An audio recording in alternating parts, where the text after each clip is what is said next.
conceptions? Est-ce qu'il y aurait des meilleures conceptions pour que ce soit plus facile de justement réutiliser les batteries? Qu'est-ce que tu en penses, là?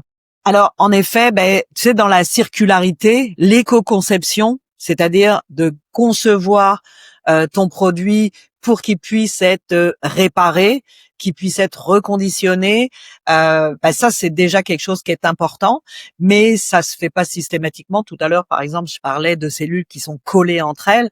Des fois, c'est carrément ton boîtier qui est entièrement scellé.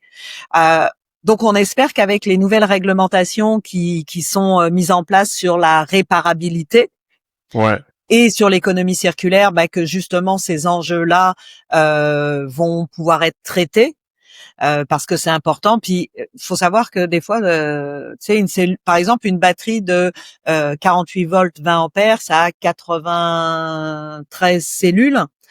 Des fois, c'est ça, t'en as une série simplement de 6 qui fonctionne plus. T'as quand même un paquet de cellules qui sont encore bonnes. Il faut pouvoir le faire. Mais il faut que ta batterie, elle soit quand même assez bien isolée. Il faut que tu sois pas obligé de tout arracher. Ouais, c'est vrai, ça. Pour pouvoir, parce que dans ce cas-là, tu redeviens dans quelque chose qui est un peu plus linéaire, c'est-à-dire que tu l'envoies uniquement au recyclage. Ouais, donc c'est un peu plate de tout, voilà.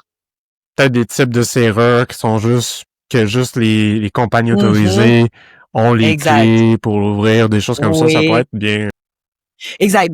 T'en as certains, tu vois, dont leur BMS est vraiment barré. C'est-à-dire que quand tu veux changer tout ça, ta batterie peut plus parler à ton véhicule.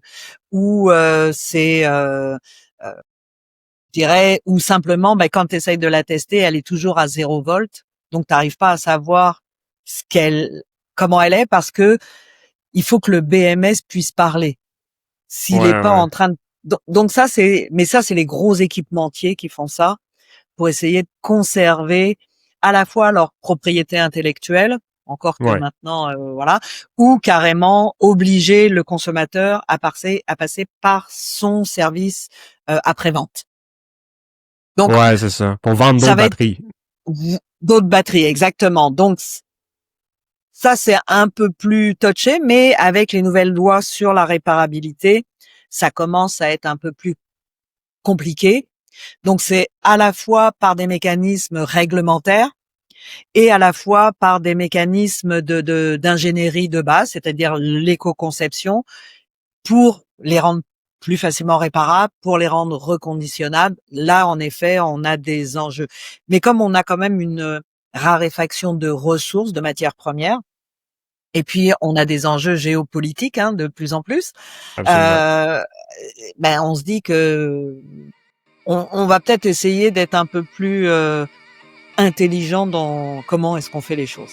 Pour écouter la suite, rends-toi directement sur ma chaîne YouTube. Sinon, l'épisode est disponible dans son intégralité sur Spotify et Apple Podcasts. N'oublie pas de t'abonner à ma chaîne. Sinon, je te dis à la prochaine. Ciao!